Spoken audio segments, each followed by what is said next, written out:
How to create recovery drive in Windows 10 और Windows 11। आज की इस वीडियो में हम अपने कंप्यूटर में रिकवरी ड्राइव क्रिएट करने का तरीका सीखेंगे। आपके पास जो पेन ड्राइव होगी उसका साइज़ मिनिमम 16 जीबी होना चाहिए, इससे कम में रिकवरी ड्राइव क्रिएट नहीं होगी। और इसके अलावा अगर आपकी पेन ड्राइव में कोई डेटा पड़ा हुआ है तो आप उसे किसी दूसरी जगह पर मूव कर लें, क्योंकि मुकम्मल तौर पर आपकी जो पेन ड्राइव होगी वो फॉर्मेट हो जाएगी। तो चलिए देखते हैं कैसे हम रिकवरी ड्राइव क्रिएट कर सकते हैं अपने कंप्यूटर में। जैसे कि यहाँ पर आप को चेक करवा देता हूँ, मेरे पास जो पेन ड्राइव है वो तकरीबन 30 जीबी की पेन ड्राइव थी, तो इसलिए यहाँ पर आपके पास मिनिमम 16 जीबी की पेन ड्राइव होना बहुत ज़्यादा ज़रूरी है। इसके बाद आपने क्या करना है, स्टार्ट बटन पर जाकर यहाँ पर रिकवरी ड्राइव पर क्लिक करके इसे ओपन करना है। यहाँ पर आपके सामने रिकवरी ड्राइव का ऑप्शन ओपन हो जाएगा।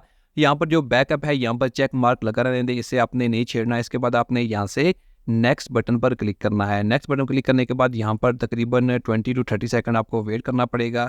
इसके बाद यहाँ पर आपके सामने आपकी जो यूएसबी पेन ड्राइव होगी वो शो हो जाएगी। यहाँ पर आप देख सकते हैं अवेलेबल ड्राइव में मेरी जो पेन ड्राइव है वो नज़र आ चुकी है। इसके बाद आपने यहाँ से नेक्स्ट करना है और यहाँ से आपने क्रिएट बटन पर क्लिक करना है। तो यहाँ पर क्रिएट द रिकवरी ड्राइव होना स्टार्ट हो जाएगी। यहाँ पर तकरीबन आपके 15 से 20 मिनट भी लग सकते हैं, डिपेंड करता है कि आपके कंप्यूटर या लैपटॉप की स्पीड कितनी है। मेरे तकरीबन यहाँ पर 20 मिनट लग गए थे, इसलिए अब मैं यहाँ पर वीडियो को थोड़ा सा फास्ट फॉरवर्ड कर देता हूँ। तो इसके बाद यहाँ पर जैसे ही क्रिएट होगी तो उसके बाद यहाँ पर एंड में आपने फिनिश बटन पर क्लिक करना है। तो आपके कंप्यूटर में जो रिकवरी ड्राइव होगी वो सक्सेसफुली क्रिएट हो जाएगी।